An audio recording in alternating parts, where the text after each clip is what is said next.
Welcome back to another episode of Expat Rebel. Today I'm going to share with you the secrets of Mexican malls, what to know about tipping on a cruise. Acapulco is a disaster. It will take probably 12 to 18 months to fix up. Airbnb Extortion, airlines are poaching top flyers, and more expat news. I created this podcast because I believe that being an expat is just not for everyone and that a lot of the expat advice out there is unrealistic. So I'm delivering news, motivation, and advice that will make you an excellent expat and enjoy a better life. And because I know you're busy, I won't take up too much of your time. Are you wanting to become an expat soon? Then go grab our Expat Rebel guide to becoming an expat in 30 days. That's what I did over at expat-rebel.com/30. And if you just love what we're doing, please support us over at expat-rebel.com/join. We're a community and would love for you to join us. All the articles I mentioned are in the show notes, so let's get started. So we just recently had Halloween and Day of the Dead and a local Mayan tradition as well that just happened October 31st through November 2nd. There's a lot of things happening. Now, Day of the Dead here in Yucatán, Mexico is not that big, actually.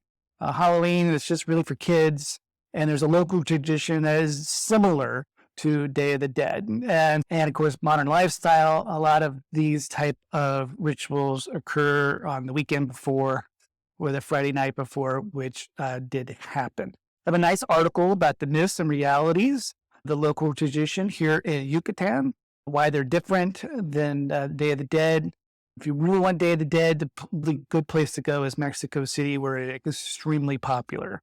And then I talked about in the newsletter, which you can go get at expat-rebel.com, about a Halloween costume here in nearby that went viral on social media because someone dressed up in a Hawaiian shirt, open with a T-shirt underneath it that had some expat Facebook posts that I thought were hilarious.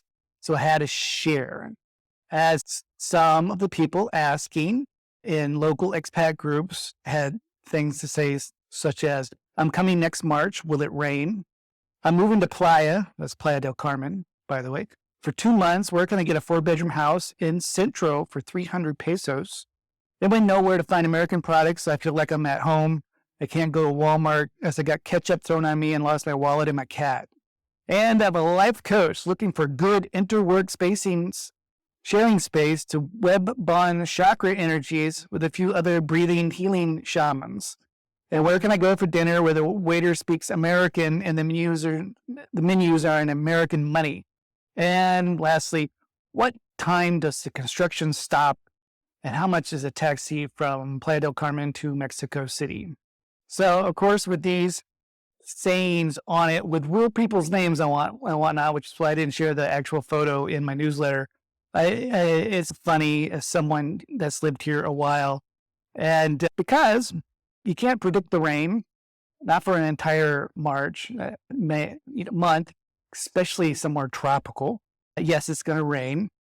There's no local weather radar either here in Mexico, at least in the peninsula, Yucatan Peninsula. So we have to do all the predictions are based on satellite images.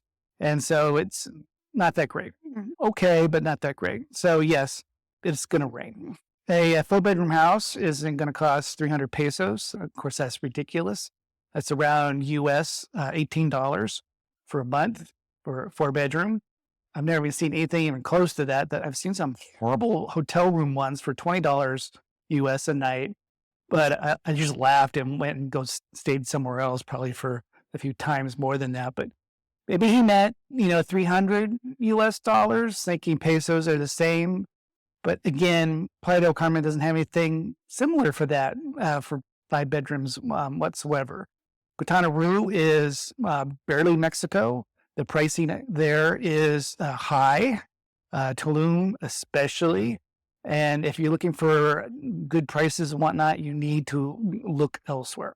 American products is a common question. I don't really understand this one much because there are modern big grocery stores that are very nice here. In some smaller towns, maybe you have some poor grocery stores that don't have a lot of selection. But I go to a Chedraui Selecto, and next door there's a Costco, and then down the street there's a Walmart. And basically, we do have to hit all three of those to get everything we want, but we get everything we need. I don't miss anything at all. Also, I do like the local cuisine. Hello, it's Mexican food. It's the number 2 restaurant type in the U.S. behind pizza. And sorry, nothing beats pizza. Even here in Mexico, all hail pizza. A lot of coaches looking for business from other expats locally is very common. Obviously, they don't really have any good marketing, so they're trying to connect with people. And they basically target other expats who are into that type of thing and exist outside the local economy. Construction noises is a real problem, actually. Complaining usually gets you nowhere. In Playa del Carmen, Quintana Roo, Mexico, quite honestly, in the entire state, really it's happening all the time, all over the place. It's growing incredibly quickly. I would recommend, if it's really a problem, you need to move somewhere else. And a taxi from Mexico City to Playa del Carmen is absolutely ridiculous. It's over a 2-day drive if you drove a lot for many hours every day, way beyond what a guy could even do. Someone obviously hasn't looked at a map. Mexico is very big, and the distance between those two cities is enormous. Take a bus. There's actually a decent bus system that can get you there, or quite honestly, fly. It's going to be probably an hour and a half flight on top of it, just to give you an idea. So these are the kind of expat group questions you'll see a lot. That's why being an expat is just not for everyone. That's why I wrote the 30 Days Guide to being an expat, to get people to do an exploratory trip and live like a resident to see if you can do it, and then find out where you'd like to stay. I would never have thought I would move to Mexico, but a 2-month stay in Mexico changed my mind. Also went to a local outside art exhibit, and I have some photos in the newsletter. If you go over to expat-rebel.com, you'll get notified of that. All right, next we got is travel news. Hey, Southwest is adding the ability to track your baggage, so you'll know exactly where they lost it. Passengers are demanding to know why Southwest Airlines won't let someone fly who was wearing a sports bra, who had been doing it for years. The days of dressing up in business attire and getting on a plane are gone, even in first class, I've noticed. But the dress guidelines are vague, and they're left to interpretation by gate agents and flight crew. So that's why that happened. But interesting article about that. If you're interested, go check out the show notes. Cruise ship etiquette. Hey, you want to know about tipping on a cruise? Got a great article about how to tip while in the middle of the ocean. Hurricane Otis. There's some images of Acapulco after one of the worst storms it's got hit by in the last 30 years. It's a real complete disaster. Over 500,000 people don't have electricity right afterwards. It's affected 80% of the hotels. The hoteliers are expecting that to return to normal until 2025, and quite honestly, until the end of the year. It'll be 12 to 18 months for them to be operatable again. President of Mexico wants to get them, of course, up and running as soon as possible, and so they're going to be getting a lot of federal help. Nice article about Airbnb extortion, the dark side of checking out and not getting your deposits back and whatnot. Great article. One of the main points of it was take video when you check out. Been doing that for a number of years because I ran into a problem with that a number of years ago as well. And so, yes, you want to take video, specifically video is better than the photos. It was one thing to lose money, but to actually be insulted after you moved out of a place was one reason I moved to just recording video every single time. I'm not going to put up with that again. American Airlines is quietly poaching Delta, United's top flyers, and they have an offer for you. If that applies to you, you can go check out the article about that, because Delta has been making so many changes in their Sky Miles that American and United had been poaching them, basically. And I got a second article about that, and a third article as well about all the Delta changes that have been so many the last few weeks, and there's some settling down of that, and you can go check out the article about the summary of all that. Hertz Rent-A-Car whacked a renter for $519 for going through a single $1 toll booth. Didn't even know they got that low. And there's some good tips in this article about really how to avoid that, because that's ridiculous.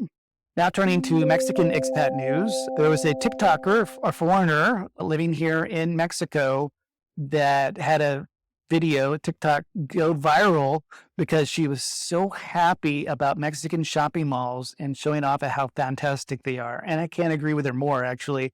It reminds me of the 80s here where the shopping mall was everything you need. You can just go in one place. You got shopping, you got restaurants and real restaurants, and of course, food court and snacks as well. They got movie theaters, game centers, local art, seasonal displays. The malls here are just better. I have my favorite mall that I go to every time I go into town and do, almost all my shopping except for groceries, which are, of course, like across the street. So I have one corner basically that gets everything I need done. A nice article about mortgages for foreigners who want to live here in Mexico. Go check that out.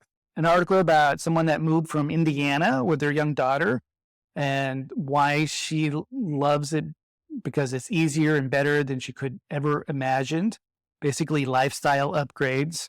I had that happen recently when I was in the waiting room for my chiropractor. I talked to a Canadian who thought, man, if I knew it was this nice, I would have retired 20 years ago and moved here. Yeah. And that was Mérida, Yucatán, Mexico, which is now the most expensive city in Mexico. The inflation has hit here a little bit harder, mostly because a lot of Mexicans have been moving from Mexico City to Mérida. More opportunity, more space, not as crowded. Mérida, as a city, has everything you would ever need. It's big, but not Mexico size, enormous. So it's pretty popular. That's it for today's episode. Thanks again for being part of Expat Rebel. This would not be possible without all of you. We're building a positive expat community, and we're here to support you. If you enjoyed the podcast, please leave a review. We love hearing from you. And if you would like a weekly newsletter to go along with this, go visit expat-rebel.com/newsletter. And also check out our How to Become an Expat in About 30 Days over at expat-rebel.com. It shares how I went from idea to moving to a foreign country here in Mexico in about 30 days, and also shares how you can save about $3,000 on mistakes that I made the very first month. See you guys next time. Bye.